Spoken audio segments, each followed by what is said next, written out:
దగ్గర rose NEFT refinery అనేటటువంటి సంస్థ ఉంది. మన దేశంలో రిఫైనరీలు అంటే ఏం లేదు.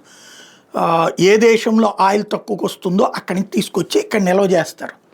అది రష్యా దగ్గర నుంచి వచ్చిన, ఇరాన్ దగ్గర నుంచి వచ్చిన, ఆఫ్రికా కంట్రీస్ నుంచి వచ్చిన, ఇతర ఆయిల్ అమ్మే దేశాల నుండి వచ్చిన, అక్కడ తక్కువ రేటుకు ఏ దేశంలో తక్కువ రేటుకు దొరికితే అక్కడి నుంచి కొనుక్కొచ్చేసేసి ఈ రిఫైనరీలో దాచిపెడతారు.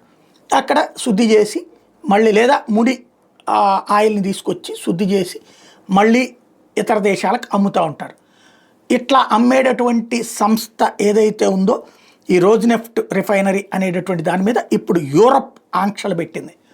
ఎందుకంటే ఈ సంస్థ రష్యా నుంచి ఆయిల్ కొంటోంది, రష్యా ఆయిల్ని కొని మా దేశాలకు అమ్ముతోంది, కాబట్టి దాని మీద నిషేధిస్తున్నామని ప్రకటించింది.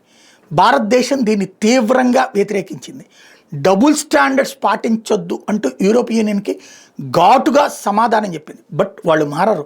కానీ రియాక్ట్ అయ్యాం, ఊరికినే మనకెందుకులే అని భయపడిపోవడం కాకుండా మీరు చేస్తోంది తప్పు అని చెప్పాం. ఎందుకంటే చైనా అయినా సరే రష్యా నుంచి, ఇరాన్ నుంచి కొన్న ఆయిల్నే ఈ దేశాలకు అమ్ముతోంది. భారత్లో ఉన్నటువంటి రిలయన్స్లైనా ఇవన్నీ కూడా అట్లా రష్యా, చైనా నుంచి కొన్నవే అమ్ముతున్నారు. డైరెక్ట్గా వాళ్ళ నుంచి కొంటలేదు, మన దగ్గర నుంచి కొంటున్నాము అన్నటువంటిది. ముఖ్యం ఎక్కడ ఉందంటే చుట్టూ చూపించడం. 100 రూపాయలు దాన్ని 300, 200 రూపాయలు పెట్టి కొనుక్కుని వాళ్ళకి 300కి అమ్ముకునేటటువంటి దౌర్భాగ్యం. దీని నేపథ్యంలోనే ఇప్పుడు శాంతం ఆపేసుకుంటే వాళ్ళకే స్ట్రగుల్ అవుతుంది. కానీ అమెరికా ఒత్తిడికి తల ఒగ్గి యూరోప్ ఈ నిర్ణయం తీసుకుందన్నమాట.